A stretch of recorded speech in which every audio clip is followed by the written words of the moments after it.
সকাল থেকে থেমে থেমে বৃষ্টিতে ডুবে গেছে আশুলিয়া বাইপাইল সড়ক। সেখানে আছেন আমাদের সহকর্মী নাজমুল হুদা, যুক্ত হচ্ছি তার সাথে।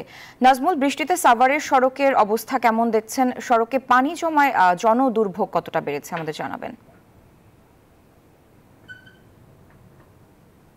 আপনাকে ধন্যবাদ। এই মুহূর্তে রয়েছি টুঙ্গি আশুলিয়া মহাসড়কের ইউনিক এলাকায়, এবং আমরা যেটা দেখেছি যে সকালবেলা যে ভারী বর্ষণ, সেই ভারী বর্ষণে কিন্তু আসলে তলিয়ে গেছে, এবং এখানকার যে যান চলাচল কিন্তু থেমে থেমে চলছে, এবং শুধু যানজটও রয়েছে।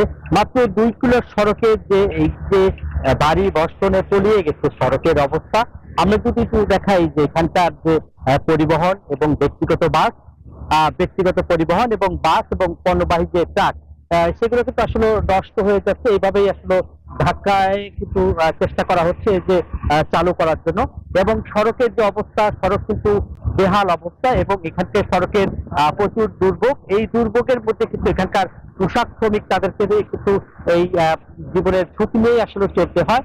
তারা দুর্ঘটনার শিকার হচ্ছে, এবং একেতে হচ্ছে চলন্ত যে বাস এবং ট্রাক সেগুলি চলছে, এবং এভাবেই পানির যে ঢেউয়ের কারণে তাদের যে পোশাক, সেই পোশাক কিন্তু নষ্ট হয়ে যাচ্ছে, এবং নির্দিষ্ট সময় মতো যে কলকারখানায় তারা আসলে যেতে পারছে না, তারা ভোগান্তির শিকার হচ্ছে। এবং এখানকার আপনি দেখতেই পাচ্ছেন যে একদম মানে সড়কের যে ভয়াবহ অবস্থা, এবং যানজট রয়েছে, এবং যানজটের মধ্যেই কিন্তু লোকজন যাতায়াত করছে, এবং এর মধ্যে কিন্তু এই পানি কিন্তু এখন সড়কে যেন এখন মহাসড়ক যেন তলিয়ে গেছে। তলিয়ে যাওয়ার কারণে এখানে মনে হচ্ছে যে তারা যারা এখানকার যারা দুর্ভোগ পোহাচ্ছে সাধারণ মানুষ, তারা বলছে এখানকার যারা জনপ্রতিনিধি আছে তারা বিষয়টি আসলে আমলে নেওয়া হচ্ছে না, এবং এই সড়ক এলিভেট এক্সপ্রেসের যে কাজ চলছে, সেই সড়কের কাজ কিন্তু উন্নয়নের যে কাজ, সেটা কিন্তু চলছে।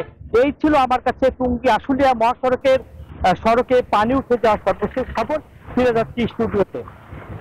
নাজমুল, আপনাকে ধন্যবাদ। দর্শক, সাভার থেকে যুক্ত হয়েছিলেন সহকর্মী নাজমুল হুদা।